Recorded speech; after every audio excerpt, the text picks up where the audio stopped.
بسم اللہ الرحمن الرحیم۔ السلام علیکم ورحمۃ اللہ وبرکاتہ۔ 23 جنوری 2009 مسجد جامع القرآن قرآن اکیڈمی لاہور میں بانی تنظیم اسلامی محترم ڈاکٹر اسرار احمد صاحب نے خطاب جمعہ میں حضرت علی اور حضرت حسین رضی اللہ تعالی عنہما کی شہادت کا تاریخی پس منظر کے موضوع پر خطاب فرمایا۔ نحمده ونصلي على رسوله الكريم، اما بعد فقد قال الله تبارك وتعالى كما ورد في سورة آل عمران: اعوذ بالله من الشيطان الرجيم، بسم الله الرحمن الرحيم، وتلك الايام نداولها بين الناس وليعلم الله الذين آمنوا ويتخذ منكم شهداء والله لا يحب الظالمين۔ صدق الله العظيم۔ رب اشرح لي صدري ويسر لي امري واحلل عقدة من لساني يفقهوا قولي۔ اللهم ربنا الهمنا رشدنا واعذنا من شرور انفسنا، اللهم ارنا الحق حقا وارزقنا اتباعه وارنا الباطل باطلا وارزقنا اجتنابه، اللهم وفقنا ان نجاهد في سبيلك باموالنا وانفسنا، اللهم ارزقنا شهادة في سبيلك، آمین یا رب العالمین۔ جمعہ 9 جنوری سے ہمارے ہاں ایک موضوع پر گفتگو شروع ہوئی ہے، اس لیے کہ ایک دن پہلے عاشورہ تھا، اس میں شہادت حسین رضی اللہ تعالی عنہ اس کا ذکر جو ہے آپ کو معلوم ہے کہ 10 دن سے تواتر کے ساتھ ہمارے سارے ذرائع ابلاغ کے ذریعے ہو رہا تھا۔ تو میں نے سب سے پہلے یہ بات آپ کے سامنے رکھی کہ شہادت کا لفظ قرآن مجید میں مقبول فی سبیل اللہ کے لیے آیا ہی نہیں، سوائے ایک آیت کے جہاں امکان پیدا ہوتا ہے، وہاں بھی یقین کے ساتھ نہیں۔ قرآن کا فلسفہ شہادت کیا ہے؟ گواہی دینا، اللہ کی توحید کی گواہی، محمد کی رسالت کی گواہی، دے تو بھی محمد کی رسالت کی گواہی، جیسے اقبال نے کہا، قرآن کی حقانیت کی گواہی، اور یہ گواہی اپنے قول سے بھی، اپنے عمل سے بھی، اور انفرادی سطح پر بھی، اجتماعی سطح پر بھی۔ یہ 4 اس کے ڈائمنشنز نوٹ کر لیں۔ قول سے گواہی، عمل سے گواہی، آپ کا عمل ثبوت دے کہ آپ واقعی اللہ پر ایمان رکھتے ہیں، آپ واقعی محمد پر ایمان رکھتے ہیں، آپ واقعی قرآن پر ایمان رکھتے ہیں صلی اللہ علیہ وسلم۔ تو قولی گواہی، عملی گواہی، پھر انفرادی گواہی، اجتماعی گواہی، آپ کی سیرت و کردار گواہی دے رہی ہو کہ آپ محمد کے ماننے والے ہیں اور اللہ کے چاہنے والے ہیں، اور آپ کا نظام زندگی گواہی دے کہ آپ واقعتاً اللہ کے بھیجے ہوئے دین حق کے پیروکار۔ یہ ہے شہادت علی الناس، جس کے لیے انبیاء بھیجے گئے، جس کے لیے رسول بھیجے گئے، اور جو ختم نبوت کے بعد امت مسلمہ کی اجتماعی ذمہ داری قرار پائی۔ وَكَذَلِكَ جَعَلْنَاكُمْ أُمَّةً وَسَطًا لِتَكُونُوا شُهَدَاءَ عَلَى النَّاسِ وَيَكُونَ الرَّسُولُ عَلَيْكُمْ شَهِيدًا۔ ہم نے تمہیں امت وسط بنایا ہی اس لیے تاکہ تم لوگوں پر گواہ بنو، وہی گواہی انفرادی، اجتماعی، قولی، عملی، اور ہمارے رسول صلی اللہ علیہ وسلم تم پر گواہ بن جائے۔ تو یہ ہے فلسفہ، اصل میں قرآن کا فلسفہ شہادت یہ ہے۔ ہوتا یہ ہے کہ ایک لفظ کسی اور معنی میں زیادہ مشہور ہو جائے تو اصل معنی جو ہے وہ پس منظر میں چلے جاتے ہیں، وہ ذہن سے نکل جاتے ہیں۔ شہادت کا یہ مفہوم سامنے ہے ہی نہیں، شہادت کا مفہوم مقبول فی سبیل اللہ حال یہ ہے، یہ نوٹ کر لیجیے۔ قرآن مجید میں بھی ایک آیت میں نے آج پڑھی ہے آپ کے سامنے، ویسے 9 کے جمعے میں میں نے کئی آیات سنائی تھی جو اس موضوع کو متعلق تھی جو میں نے ابھی بیان کیا، لیکن ایک آیت سورہ آل عمران کی ہے، آیت نمبر 140، اس میں اس کا امکان ہے کہ اللہ کی راہ میں قتل ہونے والے کو شہید قرار دیا جائے، اور اس کی بات بھی واضح ہے، جس نے اپنی زندگی میں قولاً عملاً اللہ کی گواہی دی ہو، وہ اگر کسی کام کے لیے شہید ہو جائے تو گویا کہ اگر قتل ہو جائے تو گویا کہ اب اس کی گواہی مسلم ہو گئی، اب طے ہو گئی، اب اسے یہ خطاب مل سکتا ہے کہ یہ اللہ کا گواہ ہے۔ اس معنی میں یہ آیت جو ہے آیت نمبر 140 ہے سورہ آل عمران کی، اور اس کا پس منظر کیا ہے؟ مسلمانوں کو عارضی شکست ہو گئی تھی غزوہ احد میں، چرچا لگا تھا، 70 صحابہ شہید ہو گئے تھے، تو لوگوں کے دل زخمی تھے صحابہ کرام کے۔ ظاہر بات ہے حوصلوں میں بھی پستی پیدا ہوتی ہے وقتی طور پر، بربنائے کب بشری اور انسان متاثر تو ہوتا ہے۔ حضرت عمر نے تلوار پھیر دی تھی، جب یہ خبر ہو گئی کہ حضور شہید ہو گئے تو تلوار پھیر کر بیٹھ گئے، اب کیا کے لیے لڑے؟ ایسی کیفیت عارضی طور پر ہو جاتی ہے۔ اس میں فرمایا گیا ہے کہ گھبراؤ نہیں، یہ تو دن ہیں جنہیں ہم الٹ کے پھرتے رہتے ہیں، اوپر نیچے 80-100 ہوتا رہتا ہے، اوپر نیچے تلک ایام نداولھا بین الناس، اور اسی سے ہم آزمائش کرتے ہیں تاکہ ہم دیکھ لیں کہ کون ہے واقعتاً جو ایمان والے ہیں، جو نامساعد حالات میں بھی ڈٹے رہتے ہیں، کھڑے رہتے ہیں، جمے رہتے ہیں، اور اللہ تم میں سے کچھ کو اپنا گواہ بھی بنا لے۔ یہاں اس گواہی سے مانی اللہ کی راہ میں قتل ہو جانے کے لیے جا سکتے ہیں۔ البتہ احادیث کے اندر یہ لفظ بکثرت آیا ہے، لیکن آیا ہے استشہاد کے حوالے سے، باب استفعال سے۔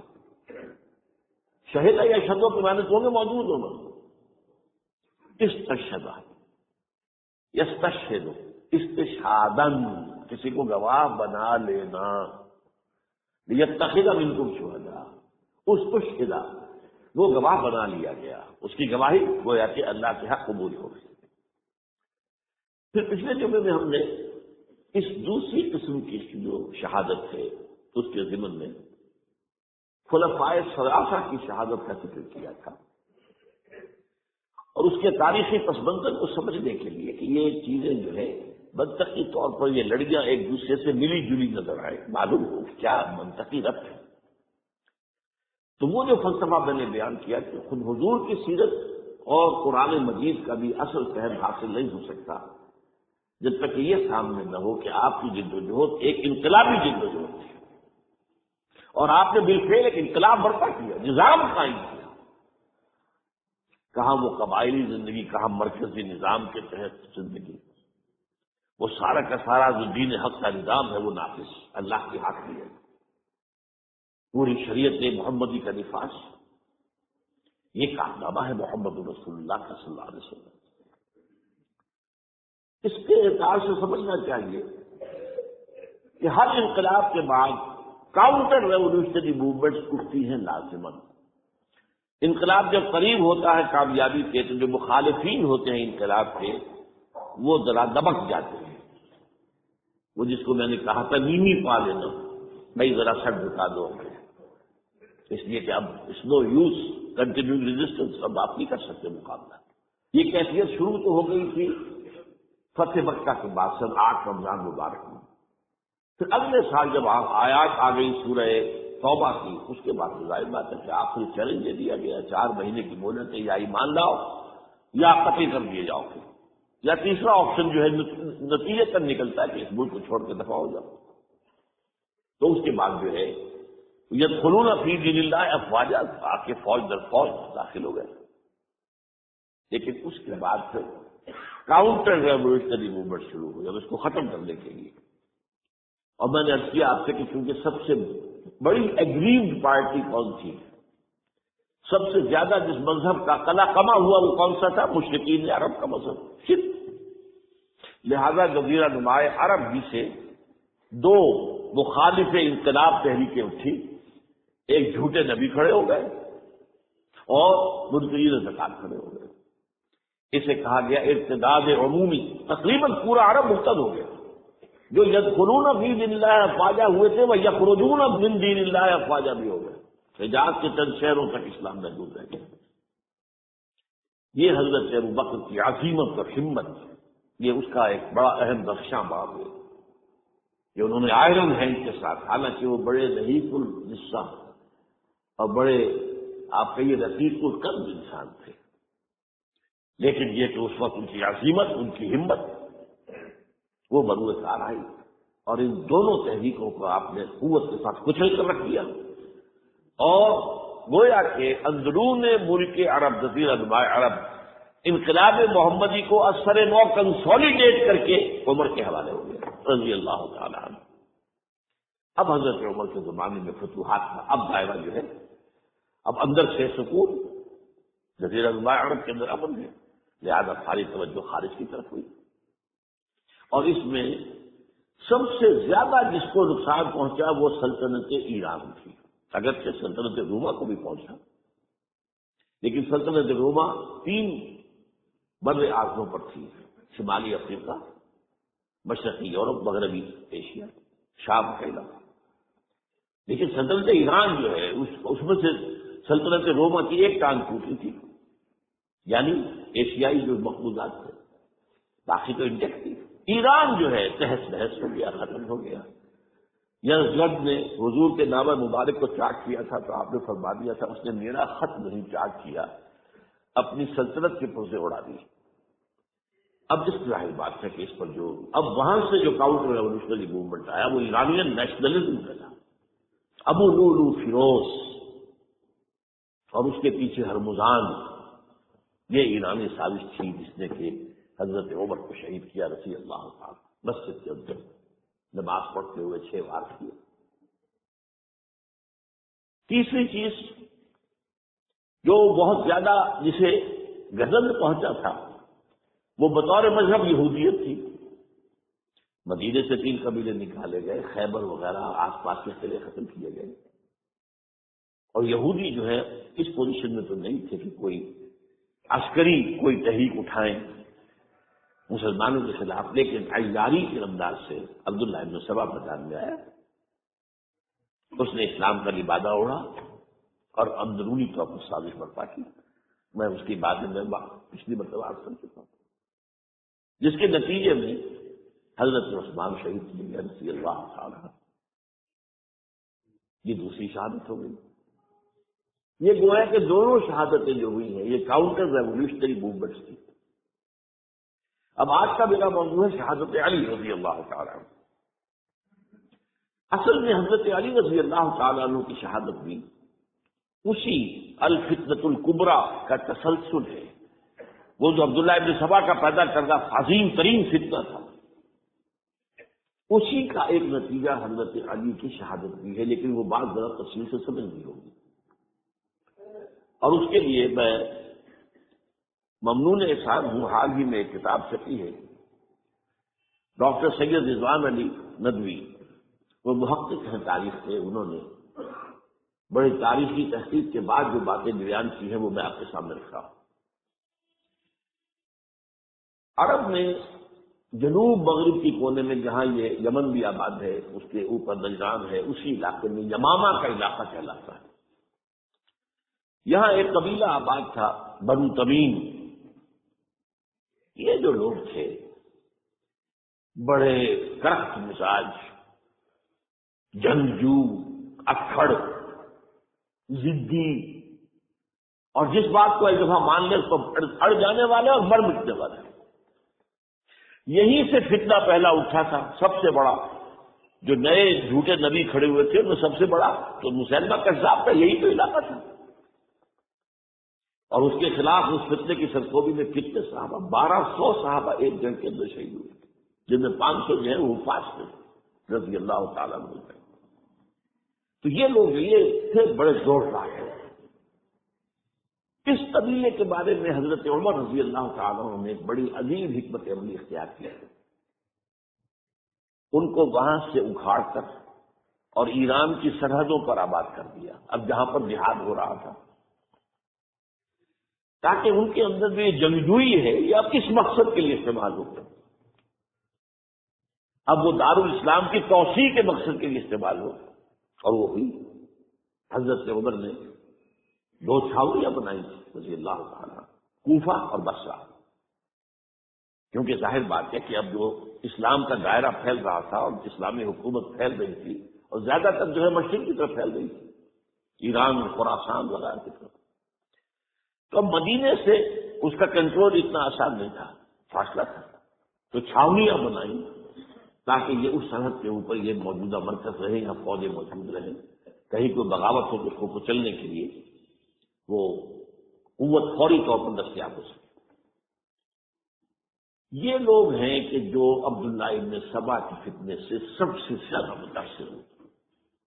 ان کی مزاج میں وہ کجی تو تھی نا۔ حضرت عمر بھی ان کا جو ایک مضبوط کنٹرول تھا انہیں دبائے رکھا ہے، اور ان کا رخ جو ہے ایک دوسری طرف موڑ کر اس سے اسلام کو فائدہ پہنچایا۔ لیکن اس کے بعد جب فتنہ جو آیا یہ عبداللہ ابن سبا، تو سب سے بڑھ کر یہی لوگ اس کے ماننے والے، اور انہی میں سے وہ لوگ تھے جنہوں نے جانیں بھی دے دی ہیں، جنہیں حضرت علی نے زندہ جلایا ہے، اس لیے کہ وہ کہتے تھے کہ علی خدا ہے۔ اے علی تم خدا ہو، تم ہمیں آگ میں جلا رہے ہو، یہ تو تم ہمارا امتحان لے رہے ہو۔ وَلَنَبْلُوَنَّكُمْ بِشَيْءٍ مِّنَ الْخَوْفِ وَالْجُوعِ وَنَقْصٍ مِّنَ الْأَمْوَالِ وَالْأَنفُسِ وَالثَّمَرَاتِ۔ اب وہ اس آیت کو اپنے اوپر منطبق کر رہے ہیں۔ تو یہ جو کرخت لوگ تھے، انہوں نے در حقیقت جو ہے عبداللہ ابن سبا کے کردار میں سب سے بڑا رول پلے کیا، اور انہی کے ہاتھوں حضرت عثمان شہید ہوئے رضی اللہ تعالی۔ اور اس کے بعد انہوں نے حضرت علی رضی اللہ تعالیٰ عنہ کو اپنے گھیرے میں لے لیا، کیونکہ انہی کی کثیر تعداد موجود تھی مدینے میں جب حضرت عثمان شہید ہوئے۔ اس کے بعد اب ظاہر بات ہے کہ کوئی نہ کوئی تو خلیفہ ہونا چاہیے۔ حضرت طلحہ سے کہا گیا، انہوں نے معذرت کر لی، حضرت زبیر سے کہا گیا، انہوں نے معذرت کر لی۔ اب ظاہر بات ہے کہ حضرت علی آخر امت کو چھوڑا تو نہیں جا سکتا تھا بغیر امام کے، انہوں نے قبول کر لیا۔ اگرچہ حضرت حسن روکتے رہے کہ ابا جان یہ ان لوگوں کی بیعت جو ہے آپ قبول نہ کریں۔ حضرت حسن کو ان میں سے جو حضرت عثمان کے دروازے پر کھڑے تھے پہرے دار کی حیثیت سے، حسن اور حسین رضی اللہ تعالیٰ عنہ، انہیں تو معلوم تھا فتنہ جو کون لوگ ہیں۔ اس کے بعد حضرت علی رضی اللہ تعالیٰ عنہ نے اسی حکمت سے، جس حکمت کے تحت حضرت عمر نے یہ چھاونیاں آباد کی تھی، دارالخلافہ بھی مدینے سے کوفہ منتقل کر دیا تاکہ پورے عالم اسلام کو کنٹرول کیا جا سکے اس مرکز کے ساتھ۔ اس کا نتیجہ یہ نکلا کہ اب گویا کہ حضرت علی کے گرد ان لوگوں کا گھیراؤ مکمل، کوفے میں یہی تو آباد تھے، کوفی یہی تو تھے، حضرت عمر نے انہیں لا کے یہاں آباد کیا تھا۔ جب حضرت علی نے کوفے کو اپنا دارالخلافہ قرار دیا تو گویا کہ ان کا پھر عمل دخل بہت بڑھ گیا۔ ایک طریقے سے یہ کہا جا سکتا ہے کہ انہوں نے اب حضرت علی رضی اللہ تعالیٰ عنہ کو اپنے محاصرے میں لیا۔ چنانچہ جنگ جمل کے موقع پر یہ ہوا ہے کہ صلح ہو گئی، حضرت عائشہ رضی اللہ تعالیٰ عنہ کے جو نمائندے تھے اور ادھر سے حضرت علی، صلح ہو گئی تھی، طے ہو گیا تھا کہ ہاں قاتلین عثمان کو جو ہے اس کو سزا دی جائے گی، اس کے ساتھ لیا جائے گا حضرت عثمان کی قتل کا۔ لیکن ان لوگوں نے 10,000 آدمی کھڑے ہو گئے کوفے کے اندر، ہم سب قاتل ہیں عثمان کے، لوگ کے ساتھ ان سے اگر لے سکتے ہو، جس کے نتیجے میں اور انہوں نے جنگ شروع کر دی۔ اور جب جنگ شروع ہو جائے تو پھر اس کے بعد تو کوئی نہیں دیکھ سکتا کیوں شروع ہوئی، کیسے شروع ہوئی، کس نے شروع کی۔ اب تو یا مارو یا مرو، دو ہی باتیں ہوتی ہیں۔ 10,000 مسلمان ایک رات میں شہید ہوئے جنگ جمل میں۔ اب اس کے بعد حضرت علی رضی اللہ تعالیٰ عنہ کی خلافت جو ہے حضرت امیر معاویہ سے ماننے سے انکار کر دیا۔ جب تک قاتلین عثمان کو سزا نہیں دیتے ہم بیعت نہیں کریں۔ یہ نہیں کہ دعویٰ کیا ہو کہ میں خلافت کا حقدار ہوں، یہ نہیں، لیکن یہ کہ آپ کو ان کو سزا دینی چاہیے۔ اب یہ تھا وہ مخمصہ جس میں حضرت علی رضی اللہ تعالیٰ عنہ وہ فرماتے ہیں کہ میرا ساتھ دو تو میں ان قاتلین عثمان کو سزا دے سکتا۔ ادھر انہیں پتا تھا کہ میں سرنڈر کرتا ہوں تو مجھے علی تک تو پہنچنے کوئی نہیں دے گا، راشن ختم کر دیں گے رضی اللہ تعالیٰ عنہ۔ تو یہ پیچ تھا اس جو ایسا پڑا ہے۔ اب اس میں جب حضرت معاویہ اور حضرت علی کے مابین فیصلہ کن جنگ ہوئی، جنگ صفین سے کہتے ہیں، جس میں 70,000 مسلمان ایک دوسرے کی تلواروں، تیروں، نیزوں سے قتل ہوئے۔ اس موقع پر حضرت معاویہ کی طرف سے ایک آفر آئی، قرآن مجید کو نیزے پر اٹھا کر لوگوں نے کہا کہ یہ خونریزی بند کر دو، ہم قرآن کا فیصلہ ماننے کو تیار ہیں۔ حضرت علی دیکھ رہے تھے کہ یہ اصل میں میری فتح کو شکست سے بدلنے کا پروگرام ہے، تقریباً فتح میری ہو چکی ہے، لیکن یہ جو طبقہ تھا یہ جو ان کا نہیں، بڑی ٹھیک بات کہہ رہے ہیں وہ، مانیے ان کی بات، جنگ بند کی۔ انہوں نے ہی یہی لوگ ہیں جنہوں نے مجبور کیا حضرت علی کو کہ وہ تحکیم پر رضامند ہو جائے۔ اس کے بعد تحکیم میں جو معاملہ ہوا، حضرت علی حضرت عبداللہ ابن عباس کو اپنی طرف سے حاکم بنانا چاہتے تھے، یہ اڑ گئے نہیں، یہ اڑ جانے والے لوگ، اور یہی اصل قوت ہے، وہاں ساری طاقت کوئی نہیں ملی۔ تو انہوں نے ابو موسیٰ اشعری کو اپنی طرف سے مقررہ، وہ بہت نرم خوب آدمی تھی، انہیں بناؤ۔ بہرحال جو بھی بات طے ہوئی، تاریخ کی روایتوں میں اختلاف ہو سکتا ہے، کہا یہ جاتا ہے کہ طے تو یہ ہوا تھا حکمین کے مابین، ادھر سے ابو موسیٰ اشعری، ادھر سے عمرو بن العاص رضی اللہ تعالی عنہما، کہ آپ اپنے جو کلائنٹ ہیں حضرت علی، آپ انہیں معزول کر دیجئے، میں معاویہ کو معزول کر دیتا ہوں، پھر جو ہے مسلمان فیصلہ کریے کسی اور کی عبادت۔ انہوں نے کھڑے ہو کے کہہ دیا میں علی کو معزول کرتا ہوں، اور عمرو بن العاص نے کہا کہ میں معاویہ کو قائم کرتا ہوں۔ اب یہ ہے روایت، واللہ عالم اس میں کتنا سچ ہے کتنا جھوٹ ہے، میں کوئی مورخ نہیں ہوں، میں کوئی تاریخ کا محقق نہیں۔ اس کے بعد جو ہے اب یہ لوگ انہوں نے کہا کہ مانیے تحکیم کو، اور جب انہوں نے حضرت علی نے اس تحکیم کے فیصلے کو ماننے سے انکار کیا، اسباب بھی ہو گئے، حضرت علی کو کافر قرار دیا، اور جا کر ایک جگہ پر حرورہ ایک جگہ تھی، وہاں پر جا کے جمع ہو گئے، جتھا بندی کی بہت بڑی طاقت پر وہاں کری۔ انہوں نے طے کیا کہ علی بھی کافر ہو گیا، معاویہ بھی کافر ہو گیا، عمرو بن العاص بھی کافر ہو گئے، سب کافر۔ حضرت علی کی طرف سے ایک گئے سفیر ان سے بات کرنے کے لیے، تو انہوں نے کہا تم ہی نے تو کہا تھا کہ تحکیم کو تسلیم کرو، کہ ہاں ہم نے گناہ کیا تھا، کفر کیا تھا، ہم توبہ کی ہم نے، اگر علی بھی مان لے کہ میں نے مان کر کفر کیا تھا اب میں توبہ کرتا ہوں تو ہم ان کی بات مان لیں گے۔ اب حضرت علی اس طرح کا جھوٹ کیسے بولتے ہیں، ان تو کوئی کفر نہیں کیا۔ مہاراج عمر پھر بھی نرمی برتی کہ دیکھو اگر تم کوئی خونریزی نہیں کرو گے، فساد نہیں مچاؤ گے تو میں تمہیں کچھ نہیں کہوں گا، لیکن وہ اپنی ان شرارتوں سے بعد نہیں آئے۔ تو پھر تیسری جو بڑی جنگ ہوئی ہے ان جنگوں میں، جنگ نہروان کہلاتی ہے، حضرت علی کی جنگ خوارج کے ساتھ، جس میں 4000 خارجی جو ہے وہ ختم ہوئے۔ اور یہ بات اب آپ نوٹ کر لیجیے کہ یہ لوگ جیسا کہ اکھڑ بھی تھے لیکن اپنی بات پر ڈٹ جانے والے تھے، لیکن ساتھ ہی دیندار بھی تھے، نمازی اور روزدار بھی تھے۔ یہ اس طرح کے لوگ نہیں تھے کہ جو فاسق اور فاجر، بس یہ مزاج کا ایک ہے جس بات دل میں بیٹھ گئی اڑ گئے۔ یہ اصل میں انہوں نے پھر فیصلہ کیا کہ اور تو ہمارے بس میں اب کچھ نہیں ہے، ان تینوں کو قتل کر دیا جائے، علی کو بھی اور معاویہ کو بھی اور عمرو بن العاص کو بھی۔ تو ایک جگہ ان کی سازش ہوئی، 3 آدمی معین ہو گئے، ایک ہی وقت کا طے فیصلہ ہو گیا، فلاں تاریخ کو فجر کے وقت تم جاؤ، وہ تم کوفے کی جامع مسجد میں، جب علی جماعت کرا رہے ہو خنجر مارو۔ اور یہ اس کا نام ابن ملجم تھا، خارجی، یہ وہی لوگ بنو تمیم کے لوگ ہیں۔ دوسرا جو تھا وہ دمشق میں حضرت معاویہ کو شہید کرنے کے لیے پہنچ گیا۔ تیسرا مصر پہنچ گیا حضرت عمرو بن العاص میں۔ اب یہ بات اللہ کی طرف سے ہے، یہ تو اس کی مشیت ہے، اس کا فیصلہ ہے۔ حضرت علی پر وار کارگر ہوا، آپ شہید ہو گئے۔ حضرت معاویہ پر وہ وار ذرا اوچھا پڑا، زخمی تو ہوئے لیکن آپ کی جان بچ گئی۔ عمرو بن العاص کو مسجد میں کسی معذوری کی وجہ سے، عذر کی وجہ سے فجر میں آئی نہیں سکی، لہذا حضرت علی کی شہادت ہو گئی۔ اب یہ ہے اصل پس منظر، جن لوگوں نے کیا شہید اصل میں وہ سمجھ لینے کی بات ہے، یہ خوارج نے شہید کیا، لیکن خوارج کا فتنہ سبائی فتنے ہی کا آف شوٹ ہے، اسی کے ذیل میں ہے، اسی کی ایک شاخ ہے، اسی کا ایک نتیجہ ہے۔ یہ خوارج جو ہے بعد میں بھی ان کی مسلسل جو ہے وہ جنگیں رہی ہے۔ بہرحال اس صورتحال کو یہ سمجھ لیجیے کہ یہ خلفائے ثلاثہ رضی اللہ تعالی عنہ حضرت عمر شہید، عثمان شہید، علی شہید۔ عجیب بات ہے کہ تینوں کا نام عین سے شروع ہوتا ہے، عمر عین سے، عثمان عین سے، علی عین سے، تینوں شہید ہوئے ہیں۔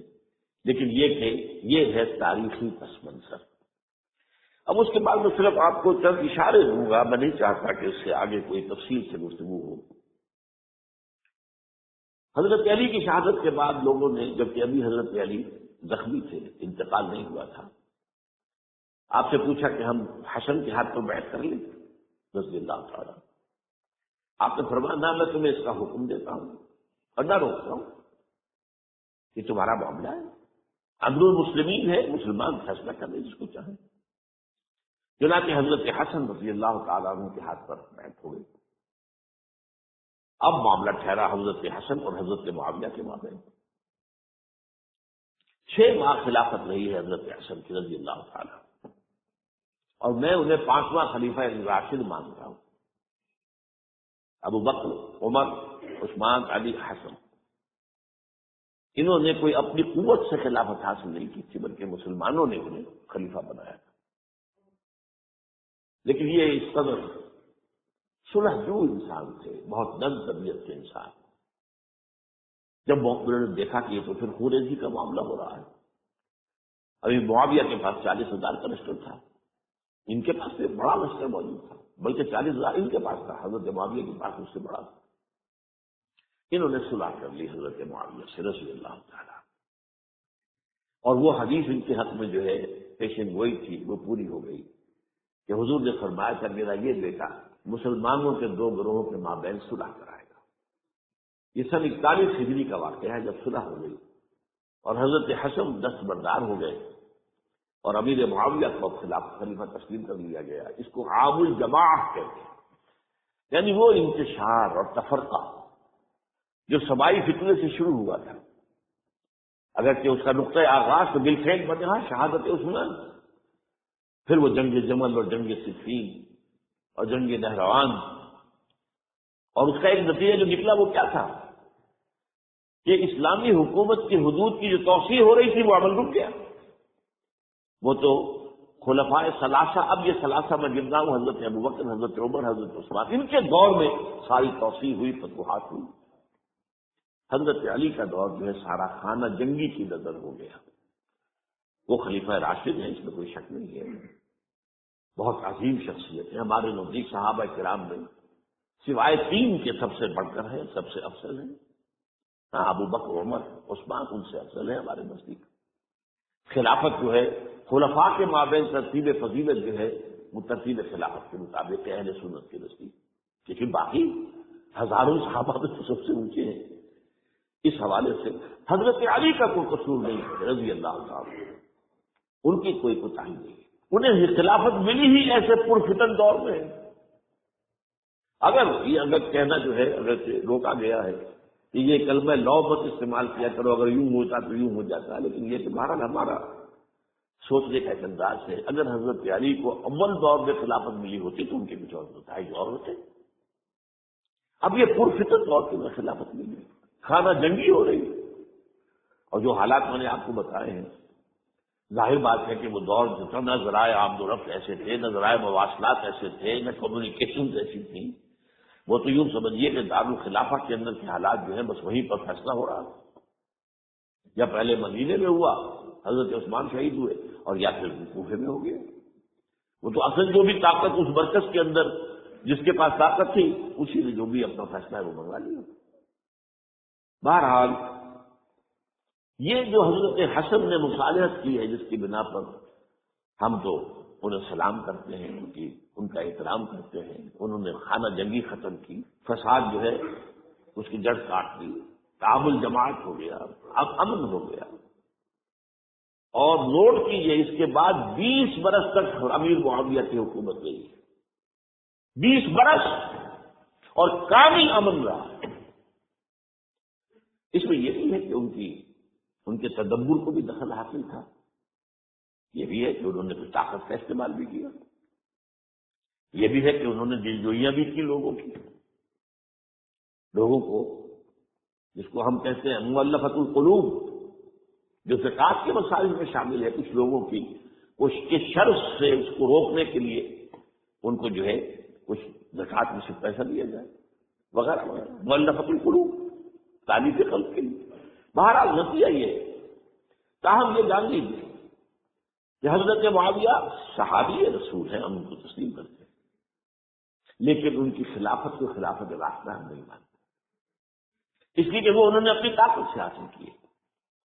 میں نے اسی لیے کہا حضرت حسن رضی اللہ تعالیٰ عنہ کی خلافت خلافت راستہ ہے، لیکن حضرت معاویہ کی خلافت خلافت راستہ، اگرچہ اس میں عمل رہا اور وہ جو عمل رک گیا تھا، وہ جو مزید توسیع دارالاسلام کی، وہ دوبارہ شروع ہو گئی، خراسان کی طرف پیش قدمی شروع ہو گئی۔ ادھر پہلا بحری بیڑا بنایا حضرت معاویہ نے رضی اللہ تعالیٰ عنہ، اور یہ شہر روم کے بعد زائد کو فتح بھی کیا۔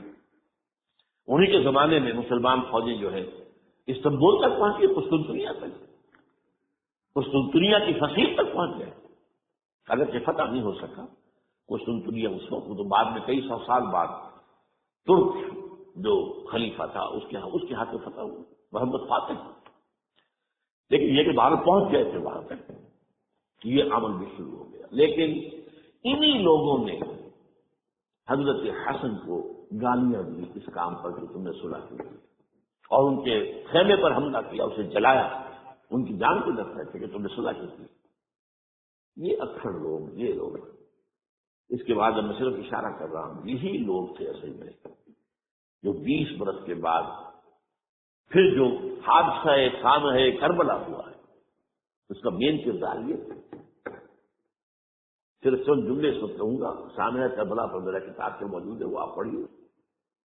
حضرت معاویہ رضی اللہ تعالیٰ عنہ کو مغیرہ ابن شعبہ ایک بزرگ صحابیوں میں سے تھے، انہوں نے مشورہ دیا کہ دیکھیے آپ کی خلافت سے پہلے 4 برس تک خانہ جنگی رہی، 1 لاکھ کے قریب مسلمان ایک دوسرے کی تلواروں سے ختم ہوئے۔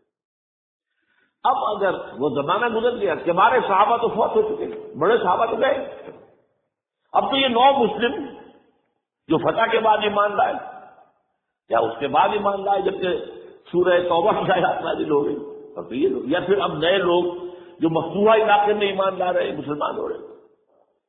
لہذا اب وہ جو مسلمانوں کا ایک نظام خلافت راستہ کا تھا، اگر اس کے پیچھے کسی مضبوط قبیلے کی طاقت نہ ہو تو وہ مرکزیت قائم نہیں رکھ سکے گا، لہذا آپ یزید کو اپنا ولی عہد مقرر کریں۔ حضرت معاویہ کچھ رہے متردد، لیکن بعد میں ان کی سمجھ میں یہ بات آ گئی۔ یہاں یہ نوٹ کر لیجیے کہ میں یا آپ حضرت معاویہ کے فیصلے سے اختلاف کر سکتے ہیں، ان کی نیت پر حملہ نہیں کر سکتے، وہ صحابی ہیں۔ الصحابۃ کلھم عدول، ان کی نیت یہی مسئلہ سمجھی اس میں کہ وہی امن جو ہے وہ برقرار رہے۔ اس وقت جو ہے کچھ تھے ہمارے جو اس وقت اگر کہ وہ صغار صحابہ میں شمار ہوتے تھے، لیکن اب وہ کبار تھے، وہ کھڑے ہو گئے کہ آپ یہ کام غلط کر رہے ہیں، یہ قیصریت اور کسریت جو ہے اس کا آغاز کر رہے ہیں۔ اور یہ کون لوگ تھے؟ اب دیکھیے ترتیب، ابو بکر کے بیٹے عبد الرحمن، عمر کے بیٹے عبداللہ ابن عمر، عباس کے بیٹے عبداللہ ابن عباس، زبیر کے بیٹے عبداللہ ابن زبیر، علی کے بیٹے حضرت حسین۔ حضرت حسن فوت ہو چکے تھے، کیونکہ یہ عین وقت میں ہوا واقعہ، 20 سال کے درمیان 10 سال حضرت معاویہ کی حکومت کو شروع ہوئے 10 سال ہو چکے تھے۔ میری جو تحقیق ہے یا مطالعہ اس کے مطابق تو یہ ہے کہ حضرت معاویہ نے مصلحت سے کام لیا اور ان پر جبر نہیں کیا، لیکن انہی نظمی صاحب نے تو لکھا ہے کہ بالجبر بھی ان سے بیعت لے لی، بیعت ولی عہد دی، مجھے اس سے اختلاف ہے۔ یہ حضرات ایسے نہیں تھے کہ جو بالجبر بیعت کرنے والے ہوں، میں اس کو ماننے کو تیار نہیں۔ بہرحال یہ میرے نزدیک حضرت معاویہ نے جبر نہیں کیا، زبردستی نہیں کی، لیکن جب حضرت معاویہ کا انتقال ہو گیا، اب جو ہے معاملہ یہ پیدا ہو گیا کہ بیعت کریں نہ کریں تو پھر جو ہے باغی شمار ہوگا۔ عبد الرحمن ابن ابو بکر رضی اللہ تعالی عنہ وہ فوت ہو چکے تھے، اب 4 رہ گئے تھے، عبداللہ ابن عمر، عبداللہ ابن عباس، یہ دونوں تھے جو عمر میں بڑے تھے۔ عبداللہ ابن زبیر اور حسین ابن علی رضی اللہ تعالی عنہ، ان چاروں نے کہا کہ کام غلط ہوا ہے یہ، لیکن اس کے بعد ایک تفریق ہو گئی۔ یہ جو دونوں بزرگ تر تھے، حضرت عبداللہ ابن عمر، عبداللہ ابن عباس، ان دونوں نے کہا کام تو غلط ہے لیکن ایسا نہیں ہے جس کی بنا پر خونریزی کرائی جائے، مسلمانوں کا خون بہے، بغاوت کی جائے، ایسا نہیں۔ مطلب یہ کہ اس کے اندر مصلحت کا تقاضا یہ ہے کہ اس وقت جو ہے اس کو تسلیم کر دیا جائے۔ لیکن یہ جو دو نوجوان تھے، ان کے اندر، نوجوان نہیں تو وہ جوان تھے ماشاءاللہ، لیکن یہ کہ جوش زیادہ تھا، یہ آ گئے کہ نہیں ہم اس غلطی کو اب نہیں چلنے دیں گے۔ حضرت عبداللہ ابن زبیر اور حسین ابن علی رضی اللہ تعالیٰ۔ اب دیکھیے اصل فیصلہ کی بات کیا ہوئی۔ ان دونوں حضرات میں ایک اختلاف ہو گیا۔ حضرت عبداللہ ابن زبیر کا کہنا یہ تھا کہ یہی مقیم رہی ہے مکے میں، اور یہیں سے جو ریزسٹنس موومنٹ ہے وہ شروع کی جائے بنو امیہ کی حکومت کے خلاف۔ ادھر سے کوفیوں کے خطوط چلے آ رہے تھے حضرت حسین رضی اللہ تعالیٰ عنہ، آپ آئیے ہم آپ کے بیعت کریں گے۔ حضرت حسین نے اپنے قتل راز بھائی مسلم بن عقیل کو بھیجا، ان کے ہاتھ پر 10-12 ہزار کوفیوں نے بیعت کر دی حضرت حسین کے لیے، اور ان کے خطوط کے جو ہے وہ تو پورے کے پورے ٹھہرے تھے حضرت حسین کے پاس۔ اس سے پھر حضرت حسین نے سفر کیا۔ ادھر یہ ہوا کہ یزید کی طرف سے عبید اللہ ابن زیاد جو ہے گورنر بن کر آیا، اس نے جو تشدد کیا کوفیوں پر، سب نے بیعت توڑ دی، اور حضرت مسلم بن عقیل جو ہے ان کو شہید کر دیا۔ یہ خبر پہنچی ہے حضرت حسین کو، آپ اپنے درمیان میں سے سفر کے، آپ نے مناسب سمجھا کہ میں واپس لوٹ جاؤں، لیکن حضرت مسلم بن عقیل کے بیٹے کھڑے ہو گئے کہ اب ہم قصاص لیے، ہمارا باپ شہید کیا گیا، قصاص لیے بیعت نہیں جائیں گے، اور یہ مروت کے خلاف تھا حضرت حسین کی کہ وہ ان کو چھوڑ دے۔ یہ وجہ ہے کہ وہ حادثہ پیش آیا، اور اس میں بھی اصل وجہ میں بتاتا ہوں، وہ یہ ہے کہ حضرت حسین نے جب وہ لشکر تھا کوفیوں کا، کوفی کو آئے تھے نا، وہی کوفی جنہوں نے بیعت کی تھی، وہی بیعت توڑنے والے تھے، وہی لشکر میں آئے تھے حضرت حسین کے خلاف۔ حضرت حسین نے وہاں میدان جنگ میں اعلان کیا، دیکھو فلاں ابن فلاں، یہ تمہارا خط ہے کہ نہیں، تم نے مجھے بلایا، دیکھو فلاں ابن فلاں، تم نے مجھے دعوت دی تھی کہ نہیں، یہ دیکھو میرے پاس تمہارے خطوط جو ہیں تھیلے بھرے ہوئے موجود ہیں۔ اب انہیں اندیشہ یہ ہوا کہ اگر حضرت حسین کو کسی طرح بھی یزید تک پہنچ جانے دیا گیا تو ہمارا جو ہے بانڈا پھوٹ جائے گا، پھر ہماری خیر نہیں۔ ورنہ حضرت حسین نے کہا تھا دیکھو یا مجھے واپس جانے دو، یا مجھے سرحدوں کی طرف جانے دو، میں کفار کے ساتھ جہاد کرتے ہوئے اپنی زندگی صرف کر دوں گا، یا مجھے یزید کے پاس جانے دو، میں اس کے ساتھ اپنا معاملہ کر لوں۔ انہوں نے کہا کہ اگر یزید تک ان کی رسائی ہو گئی تو پھر ہماری خیر نہیں، تو انہوں نے نہ صرف لے کے شہید کیا، وہی کوفی، وہی بنو تمیم کے لوگ، وہی اکھڑ، انہوں نے نہ صرف یہ کہ شہید کیا بلکہ پھر خیموں کو آگ لگائی۔ کیوں لگائی؟ تاکہ وہ جو ڈاکومنٹری پروف تھا ان کے خلاف وہ ختم ہو جائے، ورنہ آگ لگانے کی کیا ضرورت تھی؟ انہوں نے اور تو کوئی نہیں کیا، یعنی وہ کام تو نہیں کیا کہ جو کسی مفتون کے ساتھ کیا جاتا ہے۔ حضرت حسین کے بیٹے بیمار تھے، حضرت علی بن حسین زین العابدین رحمۃ اللہ علیہ، انہیں شہید تو نہیں کیا۔ جو خواتین تھیں جو ان کی کوئی بے حرمتی نہیں تھی، یہ نہیں کہا کہ اب یہ تو جیسے کہ خوارج کہتے تھے جو مسلمان کافر ہوں گے، مسلمان ہیں ان کے نزدیک کافر ہیں، ان کی بیویاں بھی حلال ہیں ہم پر، وہ تو کنیزیں ہیں، پھر فیصلہ یہ تو نہیں کیا۔ خیمے جلائے اس لیے ہے کہ وہ جو ثبوت تھا ان کے خلاف وہ ختم ہو جائے۔ یہ حادثہ فاجعہ بھی در حقیقت اسی سلسلہ سبائیہ، وہ فتنہ جو ہے اسی کا ایک کڑی ہے، یہ ہے وہ ہماری